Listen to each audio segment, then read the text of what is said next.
khona inkabe ivele zibona ukuthi uthuka umuntu onemali kanti nazo ifuna imali azisaqasheki ngoba like abantu abanemali bayasaba manje ukuzi-implicator ey'ntweni zokubulala ngoba amaphoyisa ayabopha azisaqasheki ngokuthi wena usumthuka social media mase ziyabona mase zibonile ukuthi wamthuka lo somabhizinisi thizeni mase ziyasuka zizokubulala zingathunyiwo uyela usomabhizinisi ngiyangizwa bafethu uma sezikubulalile zingathunyiwo uyela mase zenzana mase ziyasuka ziya kusomabhizinisi lo kade umthuka wena seziyamthreatenisha zithini zithi lo muntu obekuthuka sesimsusile endleleni yakho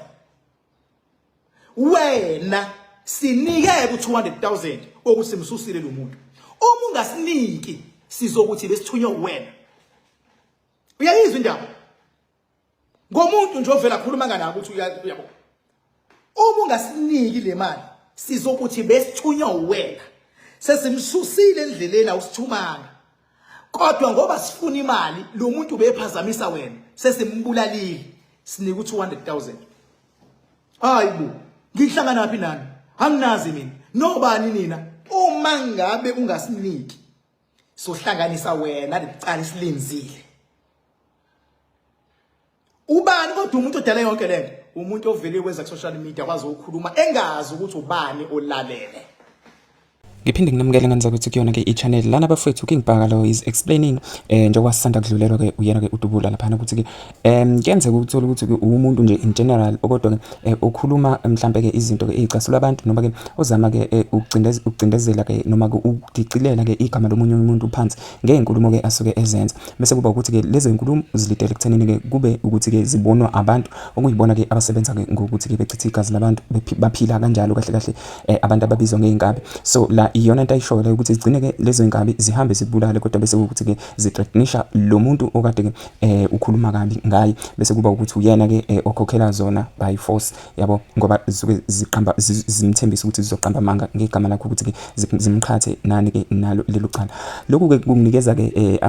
imicabango eminingi mayelana ke nokulinyazwa kukaDubula ukuthi ke lento uze ayisho kanjena nje uKing Bhaka kungani yabo and ke futhi ke mhlambe yena yipi inhloso ekuvezeni lento le ikuphi kahle kahle yabo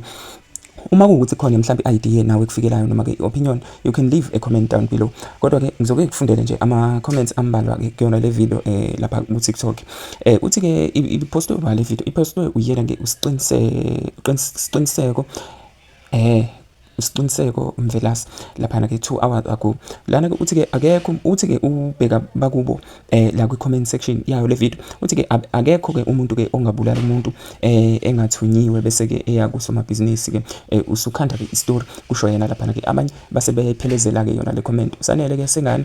uthi ke lapha na ke ulahla umkhondo ke uBhaka uzitshela ukuthi ke usile lapha na ke umfoka Mphazima uthi ke amanga lawe vele mfethu uthi ke lapha na ke unkokhelo yena shuthi ke awukwazi umqondo ke kwezinkabi bonke uhlale ke ehostel or erank uyozwa ke konke lapha ke uma siqhubeka nalo lolu daba uthi ke uGuguncebo lapha ke washintsha ke udludla wangudladla siyezwa futhi ukusicazela ke incazelo yakho engasho lutho but ke mfethu I wish ukuthi ngizwe umbono wakho wena la ku comment section ukuthi ke ucabanga kanjani ngalo lolu daba noma lenkulumo yakhe uBhaka anyways ngibonge kakhulu danko.